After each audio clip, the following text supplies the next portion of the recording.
Hey, how's everyone doing today? Wanted to revisit my bypass valve. Haven't had any issues with it, but if you'd watched my other install video, I had a problem with taking off this piece here, and just wanted to make an update video of how to actually take this off. It's been a while. I tried to take, I'll be able to show you I guess a little bit more whenever I get it out. But I was trying to take off this whole piece here, and really all you do is press in here, and I used the screwdriver and just kind of pushed up around the edges. It didn't have much of a hold to it, but I was able to get this free. So I'm going to take off the rest and actually do a better cut for a seal on the bypass valve. Like I said before, if you'd watched my previous video, I had just taken a Dremel and went around the edges, so it didn't make a perfect smooth cut. So I'm going to get to it, and I'll show you a little bit more as I get along with this process. So I've been able to get it off now. It sits in here like this, and this is the top that connects to your bypass valve up there. You can see this edge here is a little rough, so I'm just going to smooth it out and stick it back on. For some reason there's a connection right here, and it's just basically looks like it's clipped on, but I'm able to access what I need to, and anyone else that does this job, this is all you're worried about, so you have plenty of room now to get around and do what you need to do. So now I have this piece fitted.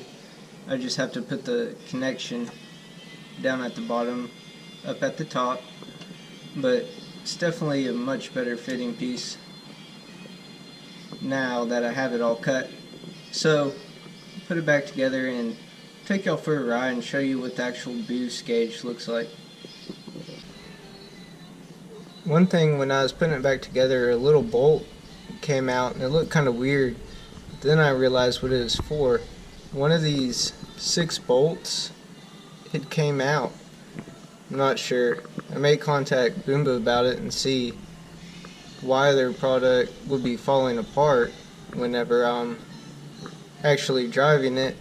It was just one, so it didn't create an issue, but I could see if 2 came out, it could create an issue for you. So I'm going to talk to him, but for anyone that buys this, this is a really good piece. I would just make sure that you tighten down all of those screws there and make sure that they are pretty tight. I'll ask them, see about if thread locker is possible on them, but it's kind of dumb that, yeah, that piece came out. So I'll get to it and we'll do some driving. So I wanted to give you guys a cold start here, show you what the boost looks like.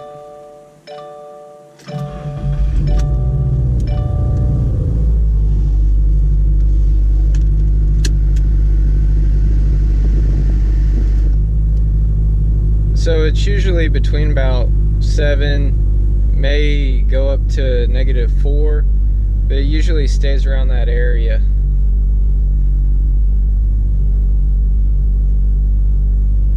Not sure how long it's going to take here, but eventually when the RPMs drop, it's been getting around to about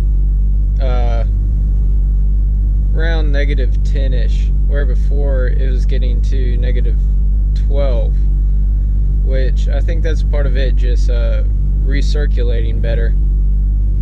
I did want to let you guys know, there it goes, it dropped down to 10. I gave a call over to Boomba, and they stated that this was the very first time they had heard of any of the bolts actually coming out, which to me doesn't make much sense. I'm sure they've had some issues with it before. I'll go ahead and turn my AC on. You can see the PSI picks up a little bit. Actually a little too much right now, a little too loud. But they stated that a replacement, if you have it, the bolt is called a M4-30 bolt, and all you have to do is buy a Allen one. They stated they'd send it to me, which was pretty nice, but Was just kind of surprised that they said that they had never heard of this before. They wanted me to send a picture into them, which I probably will, but doesn't make much sense, I guess, so I can prove it to them that it actually was out. Well, let me go for a drive here and I'll show you how this boost holds better. So hopefully you can see everything okay.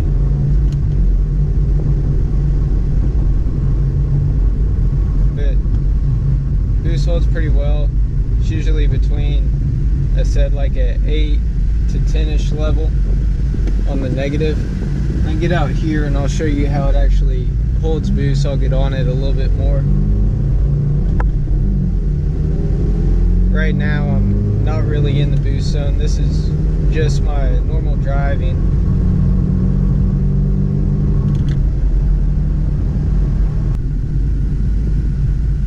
Okay, here we go. I'll show you how it picks up with boost.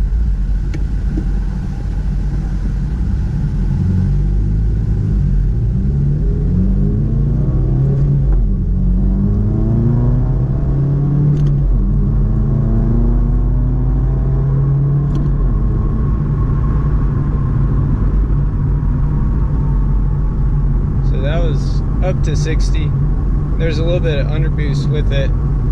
I just wanted to give a good show for it. That's not something that I regularly do or how I regularly drive.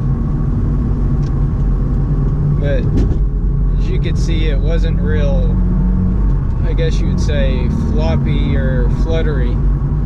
It held pretty well, then bounced back, and it come back and forth really well. That's where the OEM piece seemed like it was really unstable. I'll get around here and show it a little bit more, but that's basically just what I wanted to show with the video here.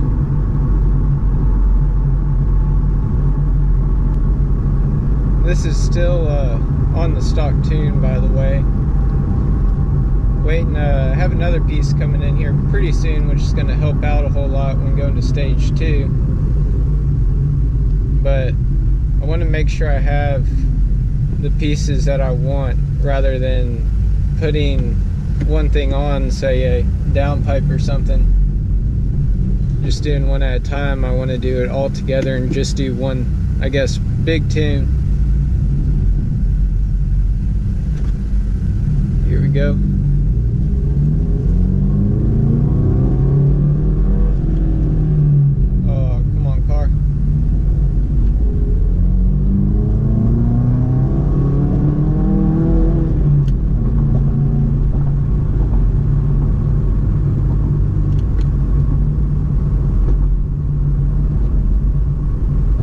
WRX with stock tune, I think, does really well. I mean, just starting to put the pedal down, it got up to 45 pretty quick. With this, I haven't gotten any codes or felt anything weird about the car. So, drives how it's supposed to. Drives really well.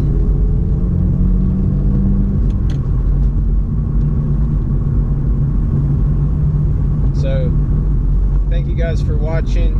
I guess this kind of concludes it. If you like this video, be sure to subscribe. I do have a piece coming in I'll be trying to put on tomorrow. And I say trying to put on because it seems like it's pretty complicated. So, you guys stay tuned for that. And as always, happy driving and enjoy.